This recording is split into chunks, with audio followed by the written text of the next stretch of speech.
Hey everyone, it's Desiree, and today we're going to make 5 cards from the Simon Says Stamp card kit for June of 2019. There are some beautiful images in the stamp set, lots of florals, which you know I like, and then there's also die cuts that match the pattern paper that we're also going to focus on today as well.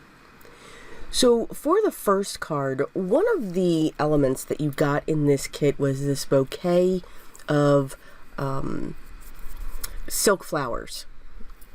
I thought it was gorgeous. So I used one of the die cuts that of course was a tag, and I pushed that through the hole and I added some organza ribbon and some twine to come from that.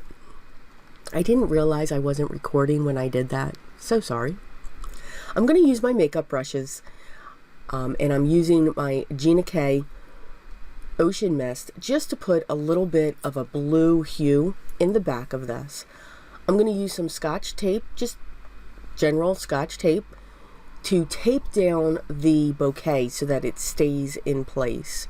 But I do want this popped up, not that I don't have enough already dimension coming off of this tag, but I did want that to be raised, and plus it'll help to make it sit flat because of the stems from the flowers. It won't rock back and forth or bend. Excuse me. So I am going to use my double-sided foam tape and basically go around those stems to make it an even surface. I'm going to remove the release paper and place that right down in the center of the blue cloud that I've created. I did use a stitch rectangle die from my stash to cut out my white panel. I am using a standard A2 size card base, which is 4 1/4 by 5 1/2, and it is a top folding. Now for me, I like these long tails from the ribbons and the twine and everything else. I just think it adds a different whimsical look to the card. So that's one way. The other way is absolutely you can trim them so that they do stay more on the card for when somebody does prop it up. But again, with those tails coming down off onto the table as it would sit there, I think that's just as beautiful. For our next card, I'm using 2 pieces of the pattern paper, and again, one of the die cuts. So I pulled 2 border dies from my stash. They are both from Lawn Fawn. One, I believe, is the hillside, and the other is the cloud borders. And I cut one from each.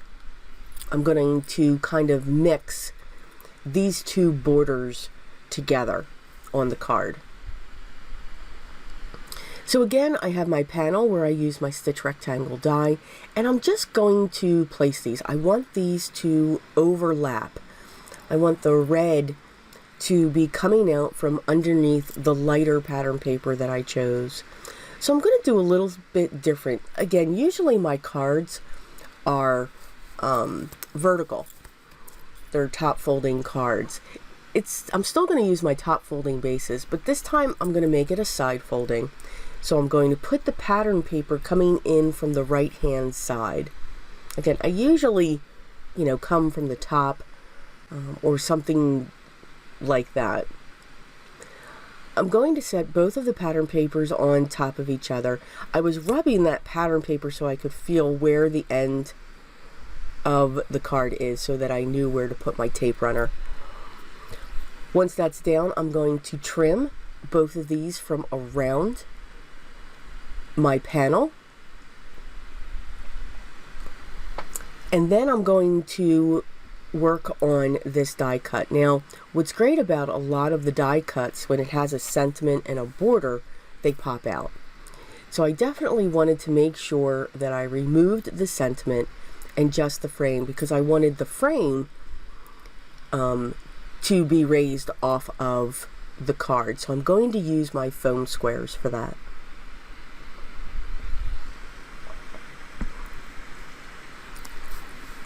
I'm then going to use some double-sided And I'm going to double it up, my foam tape, because I want that raised even a little bit more.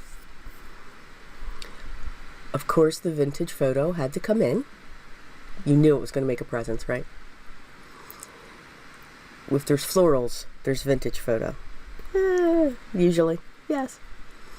So I'm going around the edges on the inside of the frame, the outside, and then of course around my sentiment.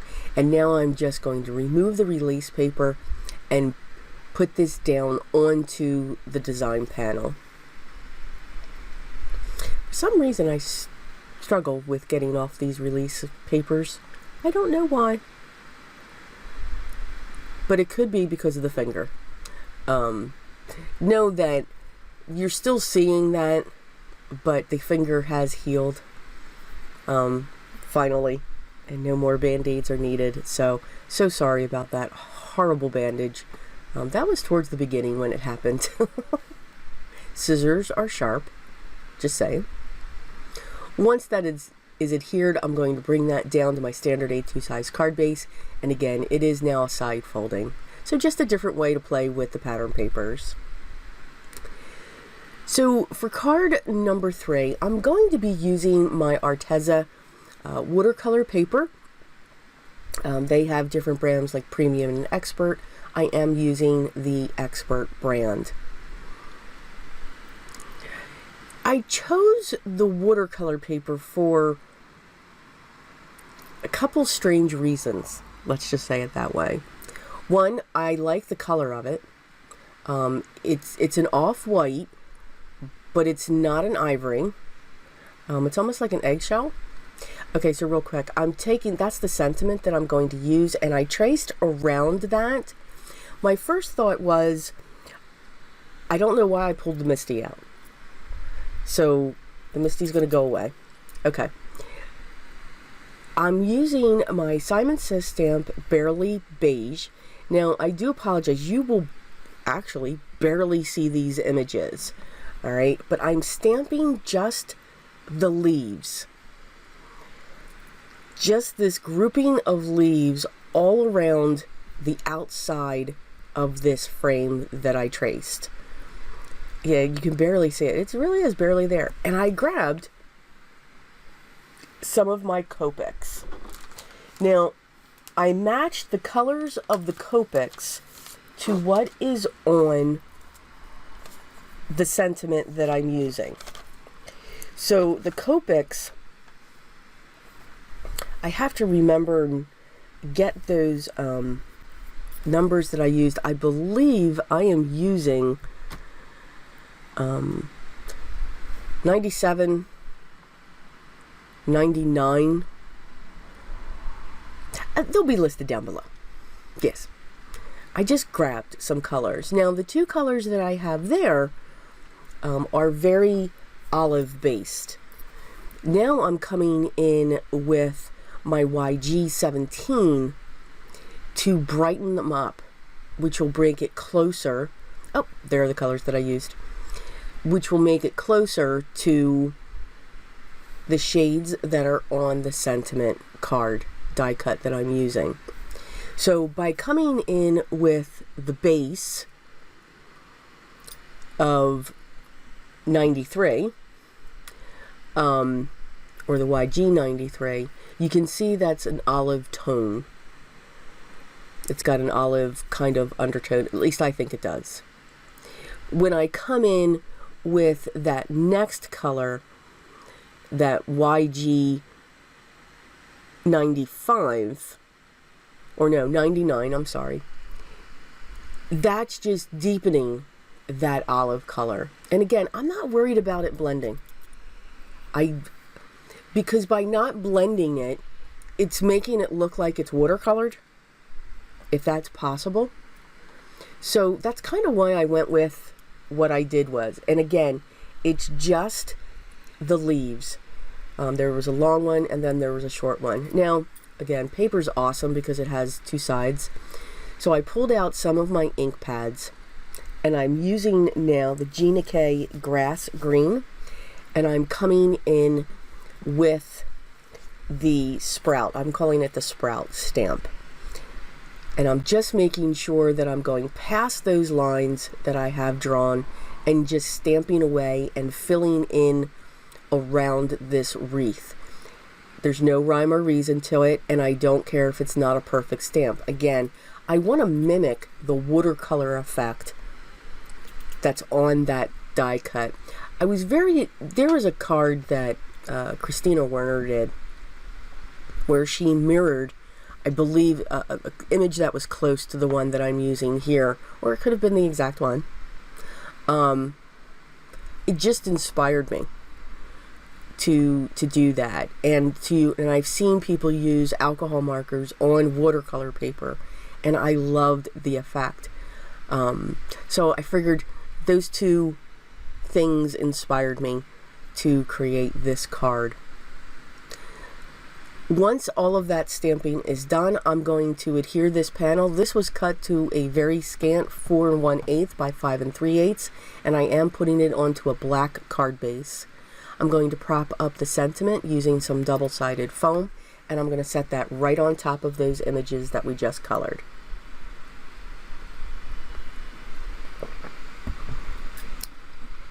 So, of course, I always change my mind.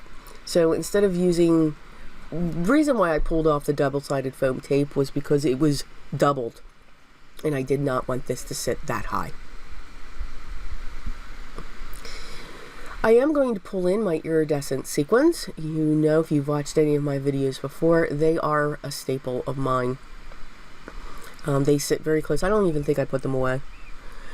I'm going to use my wax pencil, and I'm going to set them down into where I have my glue. The glue that I am using and use throughout this video is my art glitter glue. And once they're set, card 3 is done. So for card number 4, I pulled out some of my Lawn Fawn oval, stitched oval dies. And I'm taking a couple pieces of the pattern paper and I'm going to die cut them. I also used one of my Stitch Rectangles dies to cut out a panel as well. Again, I'm using this die cut. Now this was a little, I thought it was a different shape. So putting a rectangle on top of ovals, I don't know, that kind of tickled me. So I'm just playing around with how I would want this to look. There you go.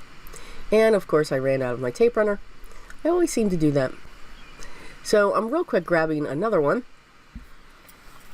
And I'm going to place the first oval down on an angle.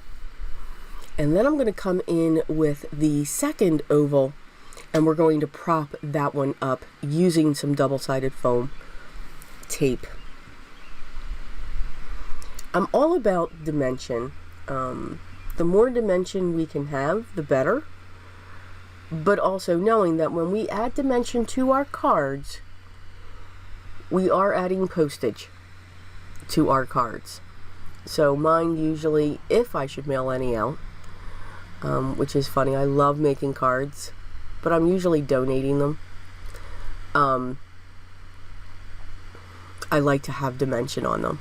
So I've made a card almost up to a ½ inch thick with adding dimension, but I think it does add something to the card. So I'm going to grab my twine and cut a piece, and I'm going to weave it through the holes that are at the bottom of this die cut. Now I had to be careful because, you know, again, the paper's thick, but it's not, you know, 120 pounds, so you want to be careful as you're pulling it. I'm surprised I didn't rip it, which I almost did a couple times.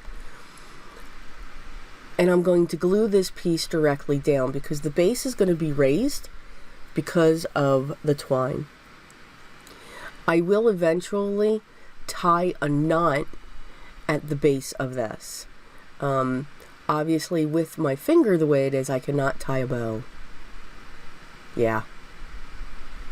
Only if I don't think about it. So it was really bad. So we just went with a knot. And that's the tail that's coming off of that. I'm going to prop up the center sentiment, from that die cut and set that in place. Did not use any vintage photo on this card. I wanted to keep it the brightness that it had, and plus I did think that with the brown oval in the back, that did tone the colors down. Set that onto my standard A2 size card base, and we're going to pull in some more iridescent sequins by Desiree. And again, using my wax pencil to put those in place.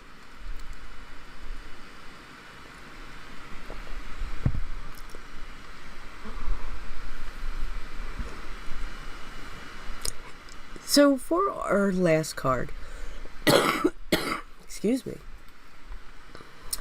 I'm going to be using a couple pieces of the pattern paper and another one of the tags from the die cuts. So I'm just cutting my pattern paper down, and what I'm going to do is I'm going to use the tag as the base. So I'm going to set that on top and then trim around the tag. This way you don't need a die, and you can also make your tags any size that you want. So if you watch, when I cut off that one corner, I turn it around, make sure I go upside down, so I flip the cardstock and put it to the other corner to cut it. That way you'll have even corners on each side. Do they have to be even? Absolutely not. They do not. So I kept on trimming down the pink and white stripe a lot. So I finally got my 2 pattern papers to the size that I was looking for. I'm pulling out my makeup brush again. And I'm using the grass green and the ocean mist again. And I'm going to do a blend onto my design panel. And what this does for me, one, of course it puts color to the back, but what it also does is around the edge of the stitch rectangle, it's making those areas darker. I do like the fact that when I'm going from side to side, I'm getting those edges a little darker.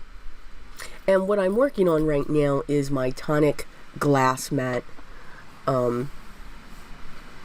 which I am enjoying very much. So I'm trying it out every once in a while. I'm going to use the tag as my template to create another hole. I will be using a brad to put through the tags and the blended panel. So I did pull out my foam square just so that I could pierce through using my tool-in-one by Spellbinders.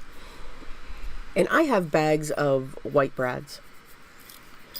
So I'm grabbing one of those, and they're a nice size because it's a nice, they're not tiny, they're really large.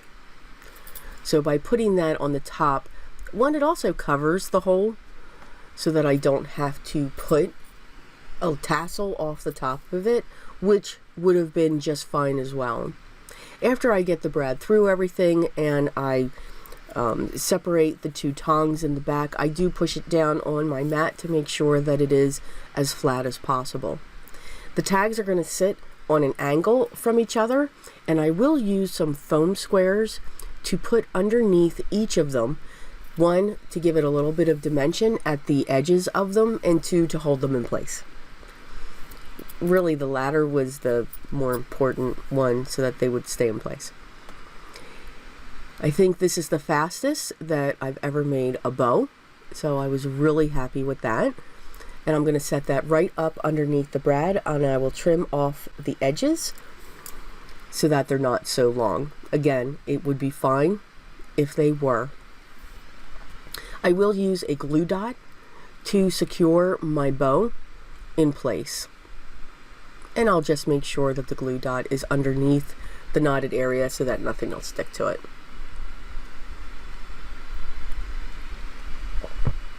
I'm just going to trim up the tails so that it just surrounds the image, the flower image at the top.